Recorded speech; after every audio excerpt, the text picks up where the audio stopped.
Жалпыңыздарга ассаламу алейкум, урматтуу биздин каналдын катталуучулары. 1 миллион 500 миң сом кеми бар Ош шаарынан 5 сотых жер тилкеси сатылат. Фактически 6 сотыктан чоң, документально 5 сотых туугандар. Мен турган жер Озгурдун дачасы, Төлөйкөн айылынын бет маңдайы. Ипподромду бадыңызда көрүп турасыздар, мына жерден көрүнөт. Ипподром, Ош шаары бардыгы толугу менен көрүнүп, юго-востоктон Озгурга чыгып, Озгурдун дачасына чыгып келсеңиздер, мына ушул сонун 5 сотых жер тилкеси сатылат. Документтери так 5 сотых. Баасы 1 миллион 500 миң сом. Свет мына ушул столбага келген. Андан кийин мектеп жакында салынып жатат туугандар. Азгынча Озгурга мектепке барышат балдар. Андан кийин суу жумасына бир жолу чыгат. Өзүңүздөр кулук жасатып койсоңуздар туугандар толтуруп аласыздар.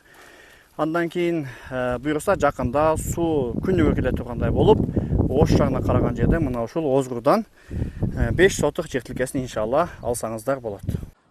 Туугандар, юго-востоктон Озгурду көздөй келип туруп, Озгурдун дачасына мына ушул жол менен түз чыгып келсеңиздер болот. Жол толугу менен асфальт туугандар.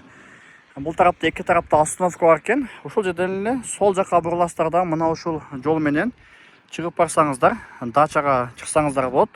Жолу толугу менен жаңы асфальт басылган достор. Кимге ушул Озгурдун дачасынан сонун жер кызык болгон болсо, 5 сотых ээсинин номерин экранга жазам, ошол номерге чалып буюрса, дагы толук маалыматты алсаңыздар болот.